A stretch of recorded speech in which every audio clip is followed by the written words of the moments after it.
Hello guys, so it was a great experiment that we did the last time, so like it went well actually. So this time I'm coming with the part 2 of what we did last time. It's my favorite cars part 2. Yes, I'll be bringing such sort of contents, short contents for you, and yes, welcome to Nidhi's Garage. Welcome back to Nidhi's Garage.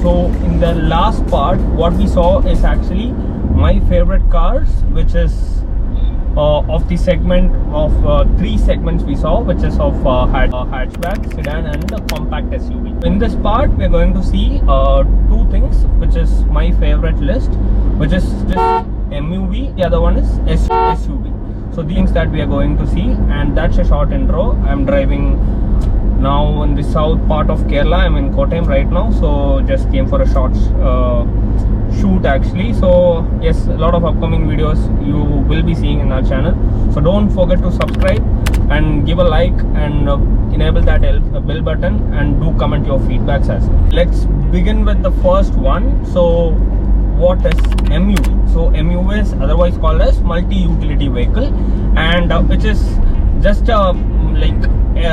what we see explored version or extended version of a station wagon, or a developed version of a station wagon. That is what we call as.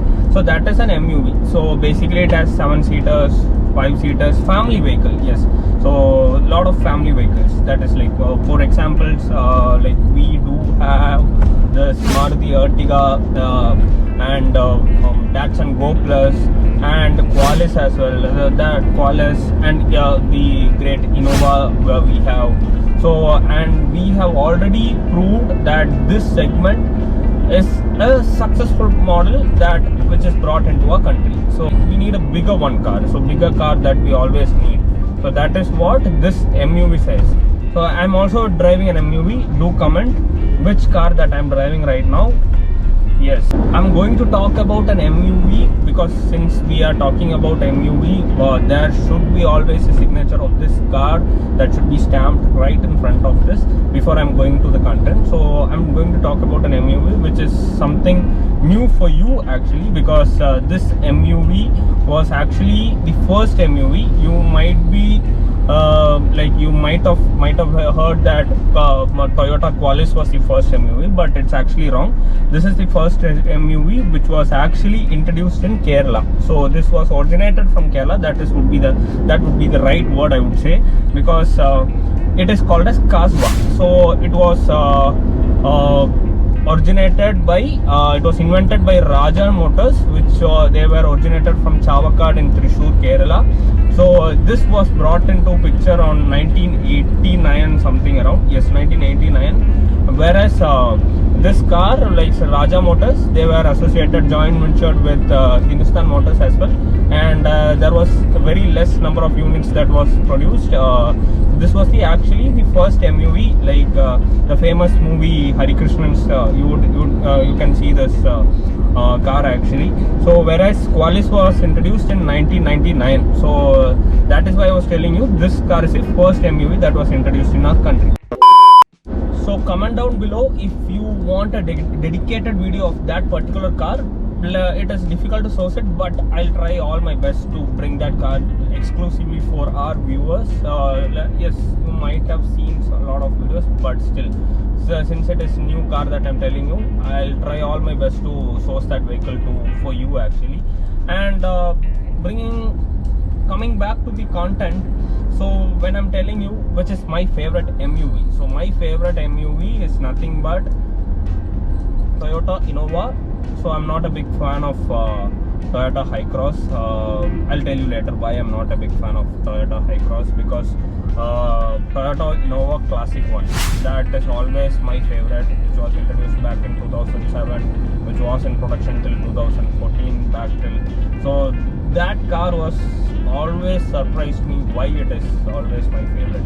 Yes, Qualis was something always exceptional one, because that is always stands out. But later on they came up with lot of comfortness. which was Innova.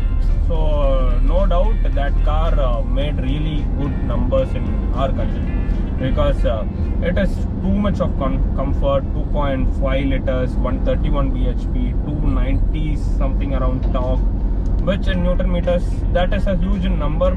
That engine doesn't surprises you, because it doesn't have an initial throttle, that it doesn't give you a huge number of initial torque, but that raving sound will always keep you driving all day. That is what I feel, because the car that I'm driving right now, it is an Innova.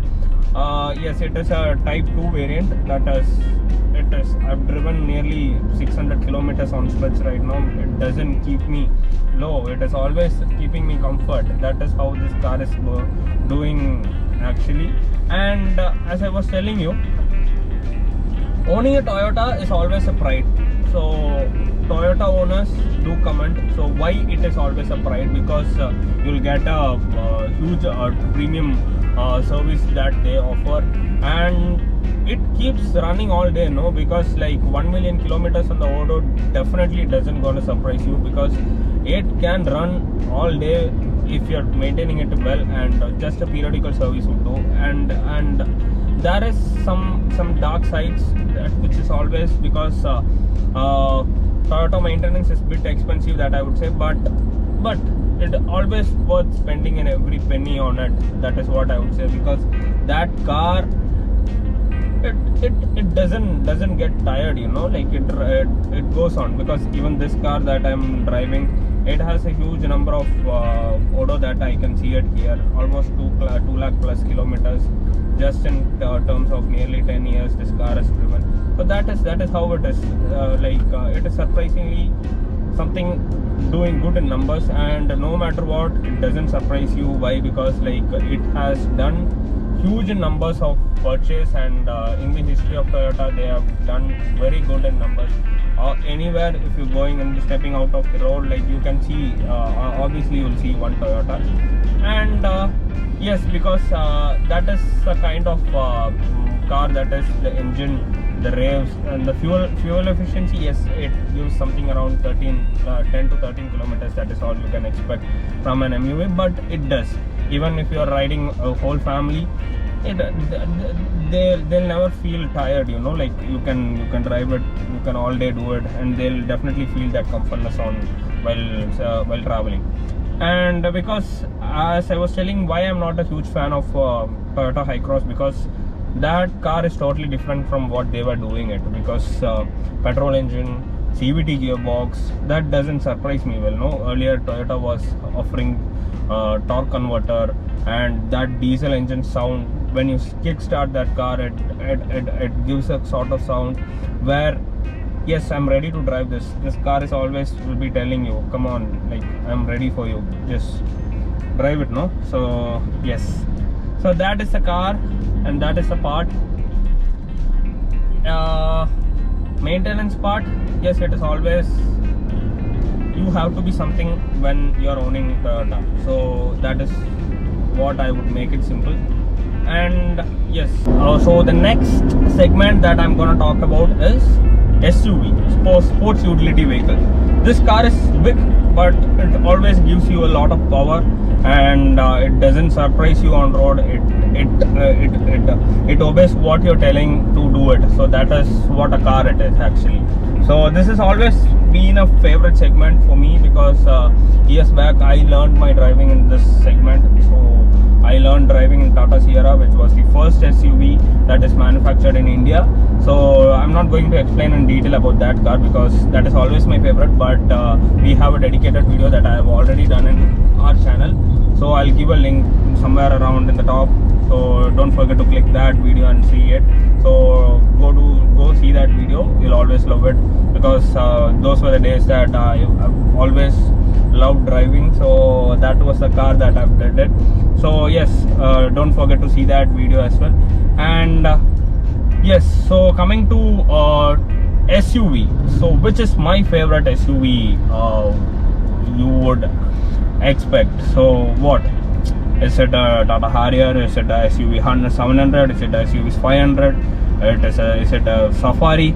Yes, the old Safari is always always a supernatural car, I would say, because the cockpit itself tells you that you're not in a car. Actually, you're sitting in a aircraft. So that is a sort of cockpit. It is a huge cockpit. So see, that is the reason why I'm telling you it is a cockpit, because the front dashboard, it is huge one. You would be having a PlayStation in the back. So that and all huge sort of experiment that bigger mindset people have taken days back. So fabulous engine. See, when I'm talking about Safari, I'm deviating the topic actually. Yes. So coming back to SUV. So which one is my favorite SUV? So I'll give you 5 seconds to comment. So hope you would have guessed it, because like my favorite SUV is always Pajero SFX, Mitsubishi Pajero SFX, that I would say. 2.8 liter, 131 bhp, 292 Newton meters of torque. It's a diesel, and most importantly, it is turbocharged, all-wheel drive, lot of things. So that car, when you're driving it, you might be having two sort of feels. When you're driving it in the road, like it has a good connection in the road. If you're driving it in a certain terrain where you have ups and downs, and the roads where it is not in a good condition, it makes you feel that you are driving a rally car, and it can go in all terrains actually. That is a sort of suspension setup that car holds. Like, as I would say, I've never seen a suspension setup in any of those SUVs which was later produced, because that car is totally something always surprised me. I've driven it like once or twice, but like I've not got a chance to drive it for very long distance, but it has always been my favorite. Someday these garage would always be having that Pajero SFX, fingers crossed. Yes, I would say. So someday, like, I'll always own one Pajero, I would say. So this car is actually my favorite because it has a sort of suspension setup that I was talking, because it has a double wishbone torsion bar and a stabilizer bar in the front, and 3-coil spring with stabilizer bar in the back. So and all wheels disc, and moreover it is an inline 4-cylinder. And this cars give you a sort of features where it is something which was introduced way back in time, because this car, I would say, like, you have a lot of things in the front, in the odo, and in the instrument cluster you have whether the all-wheel drives are indication that is provided, which gear that is you are driving, and you have the tachometer, odo, and you have the fuel gauge things, the basic engine parameters, a lot of things that you. So you have a clock in the middle, a lot of things that they have offered, where the features were exceptional, I would say. Like, a lot of features that which is fabulous, I would say.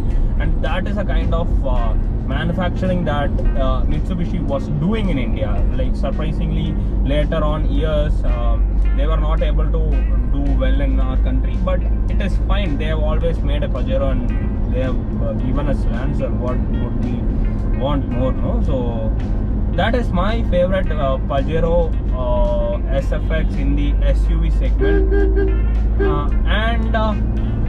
Yes, again, this car has some drawbacks. Like, if I'm talking about positive part, I should always be talking about the negative side, right? So because this car, like, when you're owning it, finding sourcing parts for this car is actually a bit sort of effort. There should always be a small sort of attention that you should always be giving to that car, and the part sourcing, it is a bit difficult. You have, I think, like in the south part, something near where around near Muatupura or somewhere around, there is a good Pajero workshop I have seen.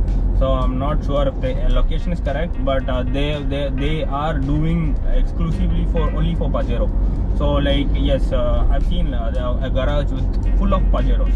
So that is, and even in Coimbatore, like, we have exclusive garage that only works for Lancer. So that is how the Mitsubishi is right now in our country, because wherever, like, this is not something frequent scene that you can scenery that you can see it in the road, because you can see a rare Pajero that is going on the road. So that is a car. And always like owning a Pajero is like ruling the roads, no? Like when you're driving it on the roads, the small cars, hatchback or sedan, they'll leave way for you. So just go back, like you can walk like a king in the road. So that is how that car it is, and that has always been my favorite. And let me know like what is the next segment that I should bring into this part. Like we'll do this as a episode 1. Like we'll continue with the station wagon. We'll continue with what is my sports car, what is my hyper sports car, what is my EV. Lot of it. Like yes, lot of segments that we have in the car. Is you will also be aware of like good sort of knowledge that you should be having. Someone is asking which segment that you're going to take, like you should be able to give your family that yes, you are always a car guy. That guy from south of Kerala has taught you these things, no? That always surprise me. Then yes, Pajero owners and Toyota Innova owners, do comment down and let me know that what is the next car that I should bring it for you. A lot of things as told. And yes, that's it for now. So don't forget to share, don't forget to like, don't forget to subscribe, and don't forget to enable that bell button also. And that is all I'm telling you right now. And until then, see you on the next video. This is Nidhi signing off. Tada. Bye bye.